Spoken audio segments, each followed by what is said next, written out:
The Assembly will now hear an address by His Excellency Muhammad Yunus, Chief Advisor of the Interim Government of the People's Republic of Bangladesh.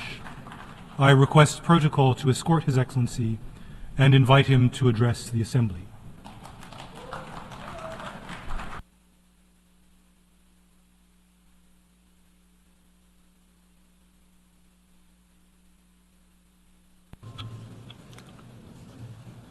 বিসমিল্লাহির রহমানির রহিম।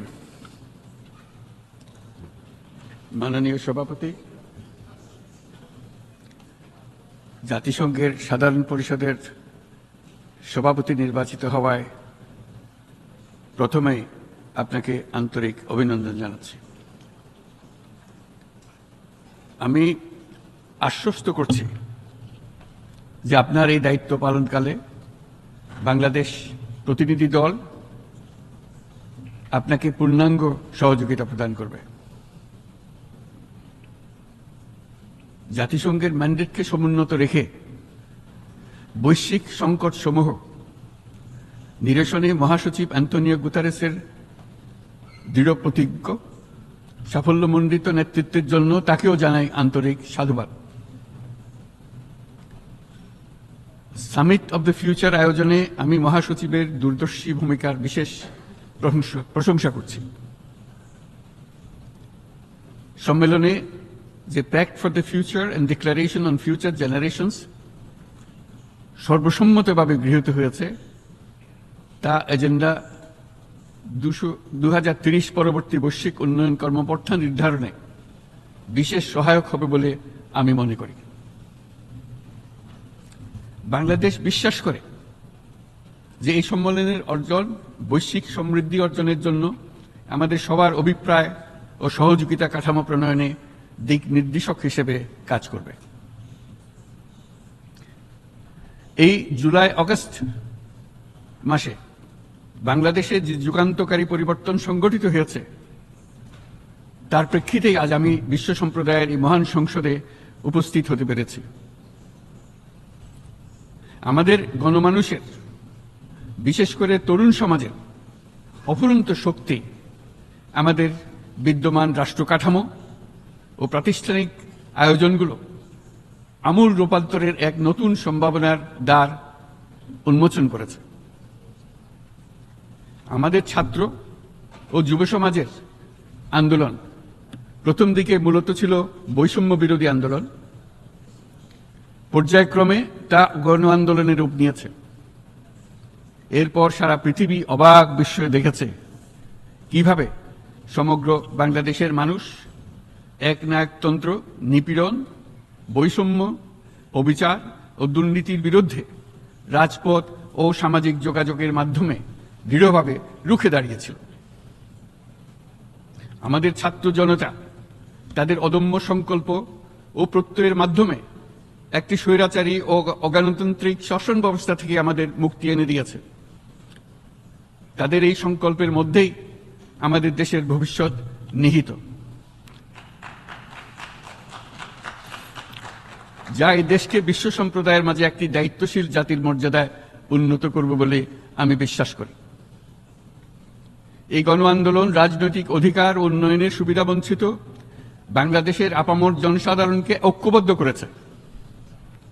বাংলাদেশের মানুষ উন্নয়ন কর্মকাণ্ডকে অন্তর্ভুক্তিমূলক অংশীদারিত্ব রূপে দেখতে চেয়েছিল।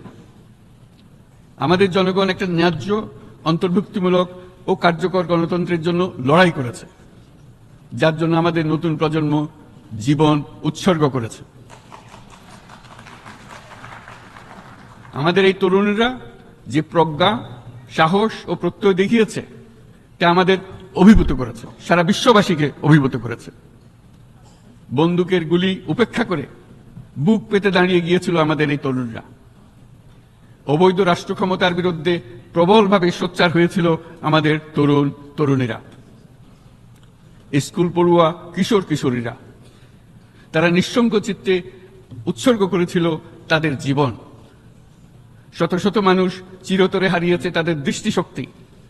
আমাদের মায়েরা, দিনমজুরেরা ও শহরের অগণিত মানুষ তাদের সন্তানদের কাঁধে কাঁধ মিলিয়ে নেমেছিল রাজপথে। তপ্ত রোদ, বৃষ্টি, মৃত্যু ভয়কে তোয়াক্কা না করে তারা সত্য ও ন্যায়সঙ্গত আকাঙ্ক্ষার বিরুদ্ধে দীর্ঘকালব্যাপী রাষ্ট্রযন্ত্রকে পরিচালনা করার অশুভ ষড়যন্ত্রকে পরাভূত করেছিল। জনগণের এই আন্দোলনে আমাদের জানা মতে প্রায় 800-এরও বেশি জীবন আমরা হারিয়েছি স্বৈরাচারী শক্তির হাতে। উদারনীতি, বহুত্ববাদ ও ধর্মনিরপেক্ষতার উপর মানুষের গভীর বিশ্বাস থেকেই বাংলাদেশ রাষ্ট্রের অভ্যুদয় হয়েছিল। 1971 সালে যে মূল্যবোধকে বুকে ধারণ করে আমাদের গণমানুষ যুদ্ধ করেছিল, সেই মূল্যবোধকে বহু বছর পরে আবার জেনারেশন জি, যে প্রজন্ম জি, নতুনভাবে আমাদেরকে দেখতে শিখিয়েছে। এরকমটি আমরা দেখেছিলাম 1952 সালের ভাষা আন্দোলনে, বাংলাকে মাতৃভাষা হিসেবে প্রতিষ্ঠার সময়। বাংলাদেশের এই অভ্যুত্থান আগামী দিনগুলোতে বিশ্বের বিভিন্ন প্রান্তে মানুষকে মুক্তি ও ন্যায় বিচারের পক্ষে দাঁড়াতে প্রেরণা যোগাবে। আমাদের মুক্তি ও গণতান্ত্রিক আকাঙ্ক্ষাকে বাস্তবে রূপ দিতে আমি তাই আজ বিশ্ব সম্প্রদায়কে আমাদের নতুন বাংলাদেশের সঙ্গে সম্পৃক্ত হবার উদাত্ত আহ্বান জানাচ্ছি। মাননীয় সভাপতি,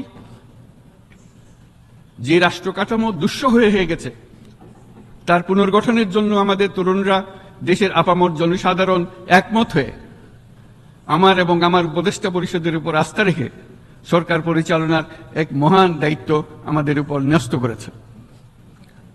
এই দায়িত্ব গ্রহণের পর আমরা গভীর বিস্ময় ও হতাশার সঙ্গে মুখোমুখিভাবে দেখতে পাচ্ছি কিভাবে সর্বগ্রাসী দুর্নীতি একটি কার্যকর গণতান্ত্রিক ব্যবস্থাকে ধ্বংসস্তূপে পরিণত করেছে, কিভাবে রাষ্ট্রের মূল প্রতিষ্ঠানগুলোকে নির্মমভাবে দলীয়করণের আবর্তে বন্দী করে রাখা হয়েছিল, কিভাবে জনগণের অর্থকে লুটপাট করা হয়েছিল, কিভাবে একটি বিশেষ স্বার্থান্বেষী গোষ্ঠী সমস্ত ব্যবসা বাণিজ্যকে অন্যায়ভাবে নিজেদের হাতে কুক্ষিগত করে দেশের সম্পদ অবাধে বিদেশে পাচার করে দিয়েছে।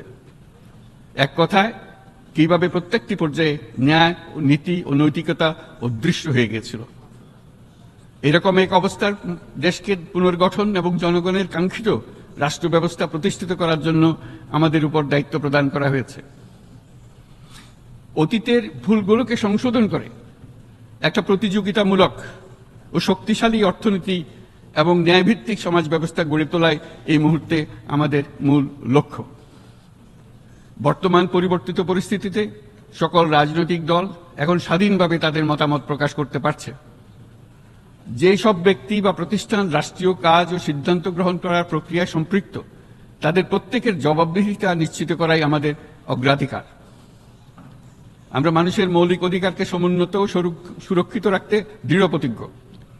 আমাদের দেশের মানুষ মুক্তভাবে কথা বলবে, ভয়ভীতি ছাড়া সমাবেশ করবে, তাদের পছন্দের ব্যক্তিকে ভোট দিয়ে নির্বাচিত করবে, এটাই জাতির আকাঙ্ক্ষা এবং এটাই আমাদের লক্ষ্য। বিচার বিভাগের স্বাধীনতা সংরক্ষণ ও সাইবার ডোমেইন সহ গণমাধ্যমের স্বাধীনতা সুসংহতকরণে আমরা প্রতিজ্ঞাবদ্ধ। আমাদের একজন কৃষক বা একজন শ্রমিকের সন্তানও যেন সমাজের সর্বোচ্চ শিখরে পৌঁছতে পারে, সেই লক্ষ্যে বিশালকার অবকাঠামো নির্মাণের বদলে স্বাস্থ্য ও শিক্ষা খাতে বরাদ্দ বৃদ্ধির আমরা গুরুত্ব আরোপ করছি। রাষ্ট্র ব্যবস্থার সকল পর্যায়ে সুশাসন ফিরিয়ে আনাই আমাদের অভীষ্ট। বাংলাদেশের যেসব আন্তর্জাতিক, আঞ্চলিক এবং দ্বিপাক্ষিক চুক্তির পক্ষভুক্ত, সেগুলো প্রতিপালনে আমাদের সরকার বদ্ধপরিকর। জাতিসংঘ সহ বহুপাক্ষিক বিশ্ব কাঠামোতে বাংলাদেশের সক্রিয় অংশগ্রহণ ও অবদান অব্যাহত থাকবে।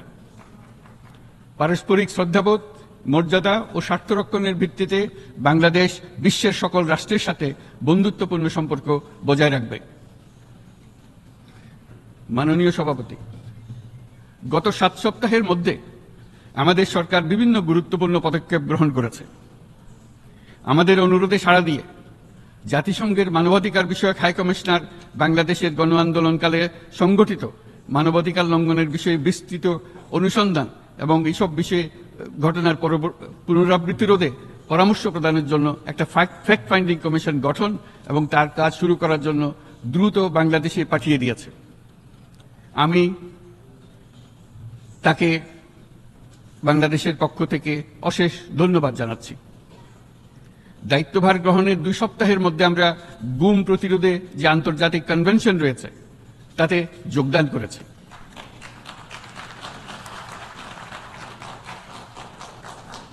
এর আশু বাস্তবায়নের জন্য প্রয়োজনীয় দেশীয় আইন ও বিধি প্রণয়নে আমরা এখন প্রক্রিয়া শুরু করেছি।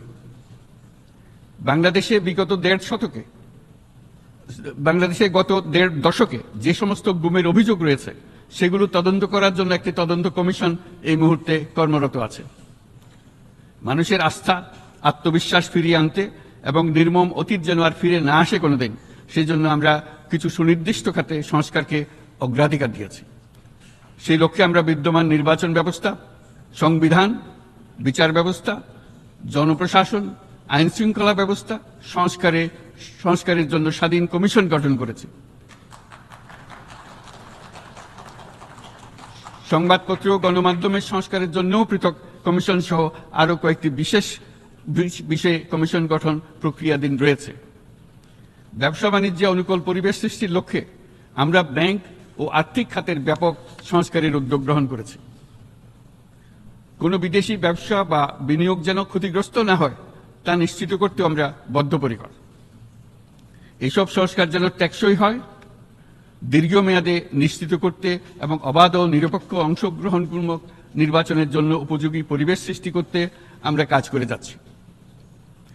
গণতন্ত্র, আইনের শাসন, সমতা, সমৃদ্ধি অর্জনের মাধ্যমে একটি ন্যায়ভিত্তিক সমাজ হিসেবে আত্মপ্রকাশের অভিপ্রায় বাস্তবায়নে আমি বাংলাদেশের প্রতি আন্তর্জাতিক সম্প্রদায়ের সমর্থন ও গভীরতর সম্পর্ক গঠন করার জন্য আহ্বান জানাচ্ছি।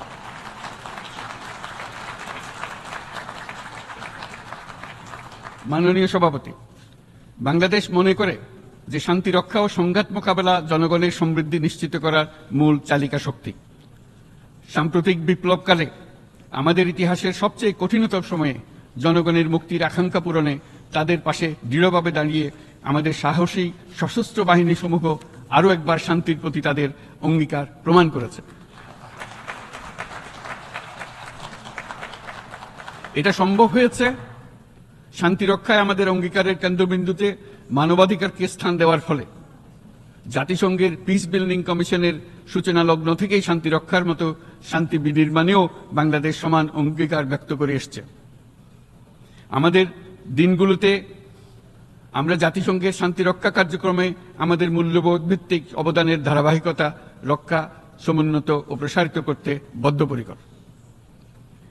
জাতিসংঘের শান্তি রক্ষা কার্যক্রমে অবদানকারী তৃতীয় বৃহত্তম রাষ্ট্র হিসেবে বাংলাদেশ এখন পর্যন্ত 43টি দেশে 63টি মিশনে শান্তিরক্ষী প্রেরণ করেছে।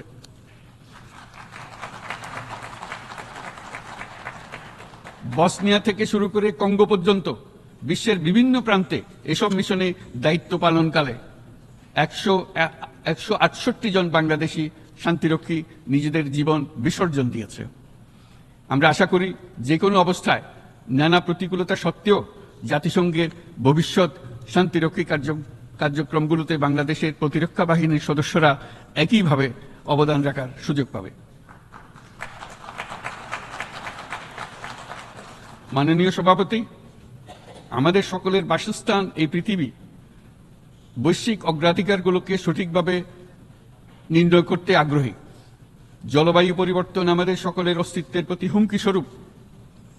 এই গ্রীষ্মে সর্বকালের রেকর্ড ভঙ্গকারী তাপদাহ আমাদের জলবায়ুজনিত পরিবর্তনের কথা স্পষ্টভাবে স্মরণ করিয়ে দিয়েছে। আমাদের যা প্রয়োজন তা হলো জলবায়ু সম্পর্কিত ন্যায় বিচার, যাতে করে দায়িত্বজ্ঞানহীন সিদ্ধান্ত, উদাসীন আচরণ কিংবা এর মাধ্যমে সাধিত ক্ষতির বিষয়ে যারা সংশ্লিষ্ট তাদের দায়বদ্ধ করা যায়। জলবায়ু পরিবর্তনজনিত দীর্ঘমেয়াদী প্রভাবগুলো অপূরণীয় ক্ষতির কারণ হয়ে দাঁড়িয়েছে। আমরা জীব বৈচিত্র্য হারিয়ে ফেলছি, প্যাথোজেনের পরিবর্তনের ফলে নতুন রোগ বাড়ছে, কৃষিক্ষেত্রে চাপ বাড়ছে ক্রমাগতভাবে, পানি সম্পদ ঝুঁকিতে ফেলছে আমাদের বাসযোগ্যতাকে, সমুদ্র পৃষ্ঠের উচ্চতা বৃদ্ধি এবং লবণাক্ততা আমাদের ক্ষতি করছে প্রতিনিয়ত। ঘূর্ণিঝড়ের সংখ্যা ও মাত্রা বৃদ্ধির কারণে যে ক্ষতি হচ্ছে তাকে উপেক্ষা করার সুযোগ নেই। ক্ষুদ্র কৃষক, প্রান্তিক পর্যায়ে জীবিকা অন্বেষণকারীরা, জলবায়ু পরিবর্তনজনিত ঝুঁকির মুখোমুখি হচ্ছে সবচেয়ে বেশি। আমি আজ এই বিশ্ব সভায় যখন কথা বলছি তখন বাংলাদেশের পূর্বাঞ্চলে 50 লাখেরও অধিক মানুষ তাদের জীবদ্দশায় হওয়া সবচেয়ে ভয়াবহ বন্যা মোকাবেলা করে যাচ্ছে। মহাসচিব গুতেরেস আমাদেরকে দেখিয়েছেন যে বিদ্যমান পরিক্রমা অব্যাহত থাকলে বিশ্বের গড় তাপমাত্রা 2.7 ডিগ্রি সেলসিয়াস বৃদ্ধির দিকে অগ্রসর হতে থাকবে। তাই বাংলাদেশের মতো জলবায়ু ঝুঁকিতে থাকা দেশগুলোতে অভিযোজনের জন্য ব্যাপক বিনিয়োগের আহ্বান জানাচ্ছি।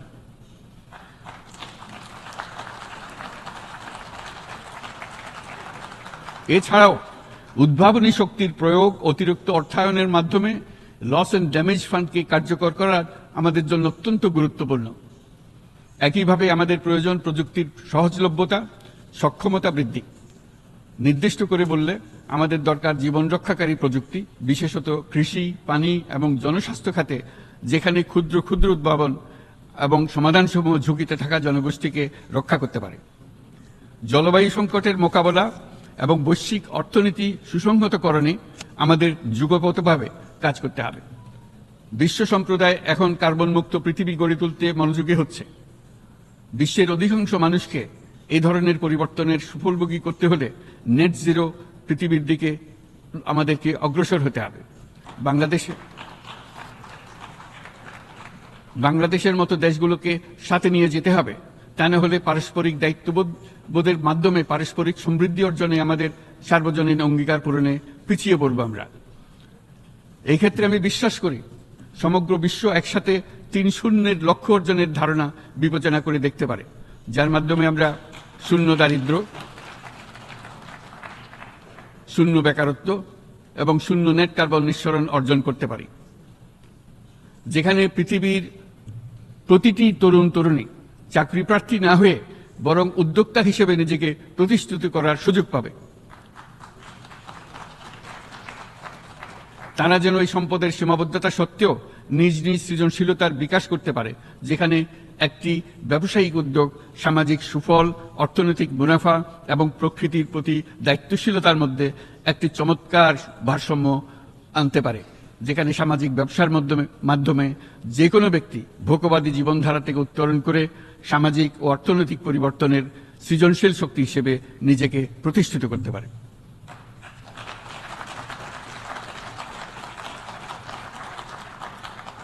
এই সময়ে তাই প্রয়োজন উন্নত উন্নয়নশীল সকল দেশসমূহ এবং বিভিন্ন অংশীদারদের মধ্যে নতুন দৃষ্টিভঙ্গি, নতুন মূল্যবোধ এবং নতুন একতা। সামগ্রিকভাবে এই লক্ষ্য অর্জনে জাতিসংঘ ব্যবস্থা, জাতীয় আঞ্চলিক পর্যায়ে সরকারসমূহ, সকল ব্যবসা প্রতিষ্ঠান, বেসরকারি অংশীজন এবং দাতব্য সংস্থাগুলোকে একসঙ্গে কাজ করতে হবে। আমাদের অর্থনৈতিক কাঠামোতে সামাজিক ব্যবসাকে স্থান দিলেই নিচের অর্ধেকাংশ মানুষের জীবনে তা বিরাট পরিবর্তন আনতে পারে।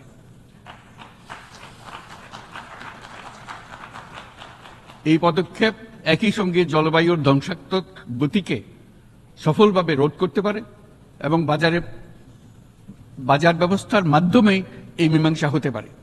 এ বিষয়ে আমি মহাসচিব গুতেরেসের বিশেষ দৃষ্টি আকর্ষণ করছি। মাননীয় সভাপতি, বহুমুখী সংকটে জর্জরিত বর্তমান বিশ্বে যুদ্ধ এবং সংঘাতের ফলে ব্যাপক ভিত্তিতে মানুষের অধিকার খর্ব হচ্ছে। বিশ্ববাসীর উদ্বেগ এবং নিন্দা সত্ত্বেও গাজায় গণহত্যা থামছে না।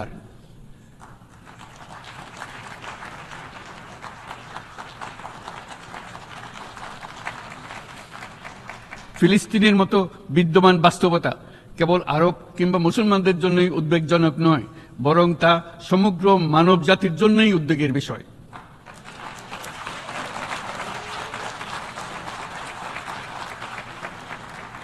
একজন মানুষ হিসেবে প্রত্যেক ফিলিস্তিনির জীবন অমূল্য।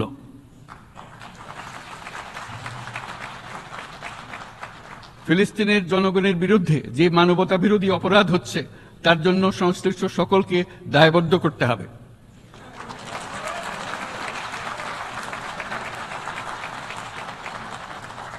ফিলিস্তিনের জনগণের উপর চলমান নৃশংসতা, বিশেষত নারী এবং শিশুদের সাথে প্রতিনিয়ত যে নিষ্ঠুরতা বিশ্ব দেখাচ্ছে, তা থেকে নিস্তারের জন্য বাংলাদেশ অনতিবিলম্বে সম্পূর্ণ যুদ্ধবিরতির আহ্বান জানাচ্ছে।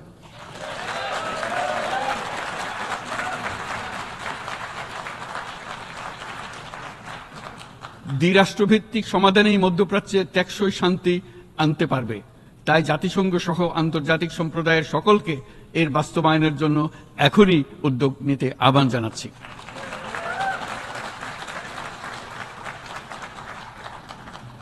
গত 2.5 বছর ধরে ইউক্রেনে চলমান যুদ্ধে বহু মানুষ প্রাণ হারিয়েছে। এই যুদ্ধের প্রভাব সর্বব্যাপী, এমনকি বাংলাদেশের অর্থনীতিতেও এর নেতিবাচক প্রভাব আমরা অনুভব করছি। আমরা তাই উভয় পক্ষকে সংলাপে বসে বিরোধ নিরসনের মাধ্যমে যুদ্ধের অবসান ঘটানোর আহ্বান জানাচ্ছি। মাননীয় সভাপতি, বাংলাদেশ গত 7 বছর যাবৎ মিয়ানমার হতে আগত 12 লাখেরও বেশি রোহিঙ্গাদের মানবিক কারণে আশ্রয় দিয়ে আসছে। এর ফলে আমরা বিরাট সামাজিক, অর্থনৈতিক, পরিবেশগত ক্ষতির সম্মুখীন হচ্ছি। মিয়ানমারের অভ্যন্তরীণ সমস্যা থেকে সৃষ্ট এই সংকট বাংলাদেশ ও আমাদের অঞ্চলের জন্য প্রথাগত ও অপ্রথাগত উভয় ধরনের নিরাপত্তা ঝুঁকির কারণ হয়ে দাঁড়িয়েছে। মিয়ানমার থেকে বাংলাদেশে বলপূর্বক বাস্তুচ্যুত রোহিঙ্গাদের সহায়তা করতে আমরা অঙ্গীকারবদ্ধ। আমরা রোহিঙ্গাদের জন্য মানবিক সহায়তা কার্যক্রম চালু রাখা এবং তাদের টেকসই প্রত্যাবর্তন নিশ্চিত করার উদ্দেশ্যে আন্তর্জাতিক সম্প্রদায়ের পর্যাপ্ত সহায়তা অব্যাহত রাখার আহ্বান জানাচ্ছি। রোহিঙ্গাদের সাথে সংগঠিত হওয়া ব্যাপক ভিত্তিক মানবাধিকার লঙ্ঘনের জন্য আন্তর্জাতিক বিচার আদালত এবং আন্তর্জাতিক অপরাধ আদালতে চলমান বিচার প্রক্রিয়ার মাধ্যমে ন্যায় বিচার নিশ্চিত করাও সমানভাবে গুরুত্বপূর্ণ। রোহিঙ্গারা যাতে নিজ দেশে স্বাধীন এবং মর্যাদাপূর্ণ জীবন যাপন করতে পারে সেই লক্ষ্যে অনুকূল পরিবেশ তৈরিতে জাতিসংঘ অন্যান্য আন্তর্জাতিক প্রতিষ্ঠানের ধারাবাহিক প্রচেষ্টার প্রশংসা দাবিদার। এই লক্ষ্যে রোহিঙ্গারা যাতে পর্যাপ্ত নিরাপত্তা ও অধিকার নিশ্চিত করে তাদের নিজ ভূমি রাখাইনে ফিরে যেতে পারে তার পথ সুগম করা অত্যন্ত দরকার। মিয়ানমারের প্রতিনিয়ত পরিবর্তনশীল অবস্থা বিবেচনা রেখে বাংলাদেশ আন্তর্জাতিক সম্প্রদায়ের সাথে একযোগে রোহিঙ্গাদের নিজ দেশে মর্যাদাপূর্ণ টেকসই প্রত্যাবর্তনের জন্য পরিবেশ সৃষ্টিতে কাজ করতে প্রস্তুত। মাননীয় সভাপতি, রাজনৈতিক মুক্তি এবং সামাজিক অর্থনৈতিক জাগরণ ব্যতীত শান্তি ও নিরাপত্তা নিশ্চিতে সাফল্য অর্জন করা সম্ভব নয়। প্রায় 1 দশক পূর্বে বিশ্ব সম্প্রদায় সর্বসম্মতক্রমে এজেন্ডা 2030 প্রণয়ন করেছিল। আমরা সবাই আমাদের সামষ্টিক আকাঙ্ক্ষা ও বিশ্বাস অর্পণ করেছি এই সার্বজনীন টেকসই উন্নয়ন অভিষ্টগুলো অর্জনে। সার্বিকভাবে মাত্র 17% ও কম লক্ষ্যমাত্রা অর্জন হয়েছে। স্পষ্টতই এই ক্ষেত্রে অনেক উন্নয়নশীল রাষ্ট্র আরও পিছিয়ে আছে। উন্নয়নশীল দেশগুলোকে এসডিজি অর্থায়নে বছরে প্রায় 2.5 থেকে 4 ট্রিলিয়ন মার্কিন ডলারের সমান ঘাটতি মোকাবেলা করতে হচ্ছে। উন্নয়নশীল বিশ্বের ঋণের বোঝা, ক্ষয়িষ্ণু আর্থিক সক্ষমতা এবং জলবায়ু পরিবর্তনের ক্ষতিকর প্রভাবের কারণে বাংলাদেশের মতো দেশগুলিতে বেশি ঝুঁকিতে রয়েছে। আমরা আশা করি উন্নয়নের জন্য অর্থায়ন সংক্রান্ত 4র্থ আন্তর্জাতিক সম্মেলনে এই ধরনের জটিল এবং কাঠামোগত সমস্যাগুলোর দিকে নজর দেওয়া হবে। বহুপাক্ষিক আর্থিক প্রতিষ্ঠানগুলোকে এমন অভিন্ন লক্ষ্যে নিয়ে যাওয়ার কাজ করতে হবে যাতে সকল রাষ্ট্র সমানভাবে সম্পদ ও সুযোগের ব্যবহার করতে পারে। তারা নিজেদের কর্মসূচিতে সামাজিক ব্যবসাকে গুরুত্বপূর্ণ ভূমিকা দিতে পারে যাতে নিম্ন আয়ের দেশগুলোর বাস্তবতাকে বিশেষভাবে মোকাবেলা করা যায়, যা ব্যবসায়ী উদ্যোগ এবং ব্যক্তির সৃজনশীলতাকে উদ্বুদ্ধ করে, যা বঞ্চিত জনগোষ্ঠীকে বিশালভাবে সহায়তা করে। এই ক্ষেত্রে অবৈধ অর্থের প্রবাহ এবং উন্নয়নশীল দেশগুলো থেকে সম্পদ পাচার বন্ধ করা অত্যন্ত আবশ্যক। উন্নয়নশীল দেশগুলো থেকে পাচার হয়ে যাওয়া সম্পদ ফেরত আনার জন্য আন্তর্জাতিক সহযোগিতা জোরদার করতে হবে। আমরা আশা করি কর ফাঁকি রোধে আন্তর্জাতিক কর কনভেনশন অতি শীঘ্রই গৃহীত হবে। মাননীয় সভাপতি, আমরা যে নিবিড়ভাবে সংযুক্ত বিশ্বে বসবাস করছি সেখানে অভিবাসন এবং মানুষের অবাধ প্রবাহ এক অলঙ্ঘনীয় বাস্তবতা। বাংলাদেশি নাগরিকরা প্রতিনিয়ত বিভিন্ন দেশে অভিবাসী হিসেবে যাচ্ছেন। তারা বিভিন্ন দেশে তাদের কর্মসংস্থানের সন্ধানে আছেন। বিশ্বের বিভিন্ন প্রান্তে এই মুহূর্তে প্রায় 1.5 কোটি প্রবাসী বাংলাদেশি আছেন। সকলের জন্য অভিবাসনের উপযোগিতা নিশ্চিত করতে বিশ্ব সমাজকে নিরাপদ, সুশৃঙ্খল এবং নিয়মিত মর্যাদাপূর্ণ অভিবাসনের পথ সুগম করতে হবে। আন্তর্জাতিক সম্প্রদায়কে অভিবাসীদের মানবাধিকার এবং তাদের প্রতি মানবিক আচরণ নিশ্চিত করতে হবে। অভিবাসনের উপর 2018 সালে যে গ্লোবাল কম্প্যাক্ট অন মাইগ্রেশন গৃহীত হয়েছে তার পূর্ণ বাস্তবায়নে বাংলাদেশ প্রতিশ্রুতিবদ্ধ এবং একই সাথে অনিরাপদ অভিবাসন রোধেও আমরা বদ্ধপরিকর। মাননীয় সভাপতি, প্রতি বছর প্রায় 25 লক্ষ তরুণ তরুণী বাংলাদেশের শ্রমবাজারে যুক্ত হচ্ছেন। বাংলাদেশের বিপুল জনশক্তির প্রায় 2/3 তরুণ। এই জনশক্তিকে বর্তমান ও আগামীর জন্য গড়ে তোলা বাংলাদেশের জন্য একটা বড় চ্যালেঞ্জ। ক্রমপরিবর্তনশীল কর্মজগতে একজন তরুণকে প্রতিনিয়ত নতুন দক্ষতা অর্জন করতে হয়। এই কর্মপরিবেশের সাথে মানিয়ে নেওয়া শিখতে হয়। এই জন্য বাংলাদেশ যখন মধ্যম আয়ের দেশ হিসেবে উন্নতি হচ্ছে, তখন আমরা শিক্ষা এবং প্রযুক্তিগত সহায়তা লাভের উপর বিশেষ জোর দিচ্ছি। এবার কৃত্রিম বুদ্ধিমত্তার বিষয়ে আসি। কৃত্রিম বুদ্ধিমত্তার অভাবনীয় বিকাশ এবং এর বহুমাত্রিক প্রয়োগে বাংলাদেশ বিশেষভাবে আগ্রহী। আমাদের তরুণ সমাজ জেনারেটিভ আর্টিফিশিয়াল ইন্টেলিজেন্সের সম্ভাবনা নিয়ে উচ্ছ্বসিত। একজন বিশ্ব নাগরিক হিসেবে তারাও চায় নতুন পৃথিবীতে নিয়োজিত হতে, কর্মক্ষম হিসেবে নিজেকে গড়ে তুলতে। বাংলাদেশের মতো বৃহৎ তরুণ জনগোষ্ঠীর দেশ যাতে কৃত্রিম বুদ্ধিমত্তার প্রয়োগজনিত অর্জিত সুফল থেকে পিছিয়ে না পড়ে, বিশ্ব সম্প্রদায়কে তা নিশ্চিত করতে হবে। একই সঙ্গে নিশ্চিত করতে হবে যেন কৃত্রিম বুদ্ধিমত্তার কারণে কর্মক্ষেত্রে মানুষের চাহিদা ক্রমাগতভাবে সংকুচিত হয়ে না যায়। এই প্রসঙ্গে আমি উল্লেখ করি যে আমরা ভিন্ন একটা ইন্টেলিজেন্স, অটোনোমাস ইন্টেলিজেন্স, অর্থাৎ যে কৃত্রিম বুদ্ধিমত্তা নিজেই নিজের কৃত্রিম বুদ্ধিমত্তাকে সম্প্রসারিত করতে পারে মানুষের কোনো হস্তক্ষেপ ছাড়াই, তার ব্যাপারে আমরা বৈজ্ঞানিকদের দৃষ্টি আকর্ষণ করতে চাই। তারা যেন এই ক্ষেত্রে অগ্রসর হওয়ার আগে মানুষের উপরে প্রভাব সম্বন্ধে নিশ্চিত হয়ে অগ্রসর হন।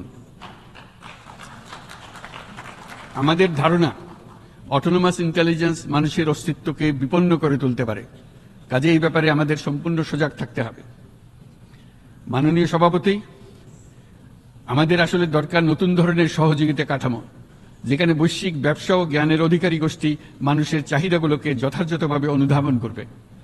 আন্তর্জাতিক সহযোগিতার মাধ্যমে উন্নয়নশীল দেশগুলোর জন্য এমন একটি রূপান্তরকারী ব্যবস্থা তৈরি করতে হবে যা কর্মসংস্থান, আর্থসামাজিক প্রতিকূলতা বা জীবিকার জন্য যুৎসই সমাধান নিশ্চিত করবে। মাননীয় সভাপতি, আমাদের প্রচেষ্টা, সক্ষমতা এবং সম্পদ একত্রীকরণের মাধ্যমে সকলের সামর্থ্য, উদ্ভাবনী শক্তি এবং সমৃদ্ধিকে কাজে লাগাতে হবে। আর্থসামাজিক উন্নয়ন এবং জলবায়ু সহনশীলতা নিয়ে আমরা প্রতিনিয়ত যে প্রতিকূলতার সম্মুখীন হচ্ছি, সম্মিলিত উদ্যোগের মাধ্যমে তার মোকাবেলা করতে হবে। বৈশ্বিক দক্ষিণের দেশগুলোকে অনন্য অর্থনৈতিক এবং সামাজিক প্রেক্ষাপটে দক্ষিণ দক্ষিণ এবং ত্রিভুজীয় সহযোগিতা এই ক্ষেত্রে বিশেষভাবে সহায়ক হতে পারে বলে আমি মনে করি। বৈশ্বিক দক্ষিণের আওয়াজকে বিশ্বব্যাপী জোরালোভাবে তুলে ধরার জন্য প্রয়োজন সম্মিলিত উদ্যোগ। সেই জন্য বৈশ্বিক এজেন্ডা প্রণয়ন ও বাস্তবায়ন নিশ্চিত করতে বৈশ্বিক দক্ষিণের দেশগুলোর মতামতকে যথাযথ গুরুত্বের সাথে বিবেচনা করতে হবে। জনাব সভাপতি, কোভিড অতিমারির অভিজ্ঞতায় আমরা দেখেছি জনস্বাস্থ্যে ব্যাপক বিনিয়োগ কতটা গুরুত্বপূর্ণ হতে পারে।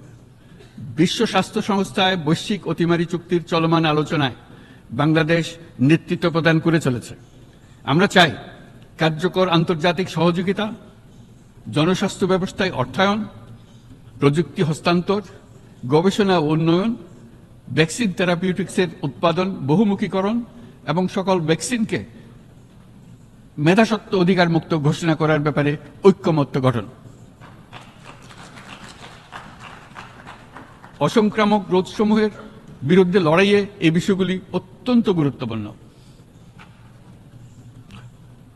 জনাব সভাপতি, এবছর আমরা জাতিসংঘের সাথে বাংলাদেশের অংশীদারিত্বের সুবর্ণ জয়ন্তী উদযাপন করছি। গত 50 বছর ছিল আমাদের জন্য একটা পারস্পরিক শিক্ষণীয় সম্মিলিত যাত্রা।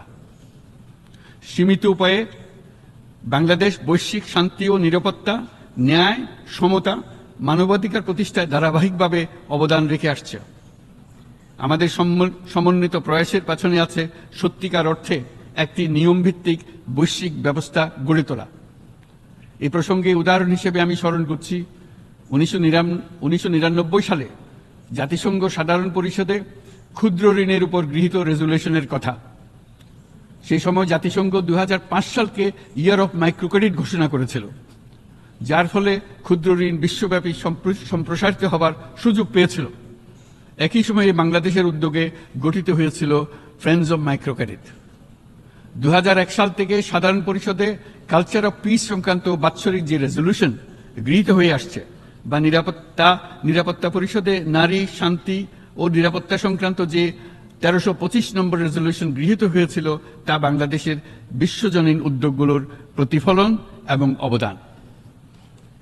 মাননীয় সভাপতি, আজ এই মহান বিশ্বসভায় বিশ্ব নেতৃবৃন্দের উপস্থিতিতে প্রতিধ্বনিত হচ্ছে শান্তি, নিরাপত্তা, ন্যায় বিচার প্রতিষ্ঠা এবং সম্পদের সুষম বন্টনের মাধ্যমে সকলের অন্তর্ভুক্তি নিশ্চিত করার আহ্বান।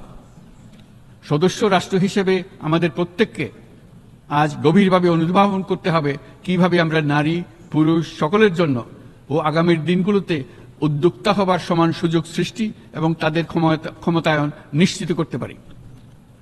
সকল বৈশ্বিক সমস্যার সমাধানের জন্য আমাদের সবার হাতে যথেষ্ট সক্ষমতা, সম্পদ এবং উপায় রয়েছে। আসুন আমরা জাতীয় বা আন্তর্জাতিক যেসব প্রতিশ্রুতি দিয়েছি তা বাস্তবায়ন করি এবং অর্থনৈতিক ক্ষেত্রে সামাজিক ব্যবসার ধারণা প্রতিষ্ঠিত করে সকল প্রকার বৈষম্য, অসমতার অবসানে ঐক্যবদ্ধভাবে আমরা কাজ করি।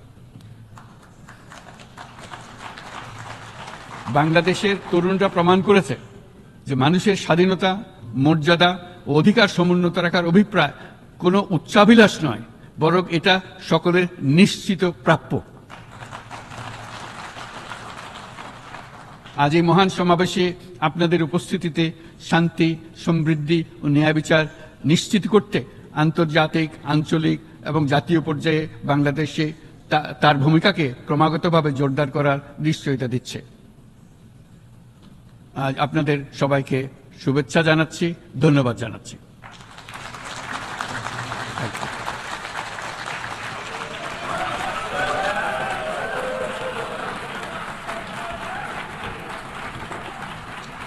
On behalf of the Assembly, I wish to thank the Chief Advisor of the Interim Government of the People's Republic of Bangladesh.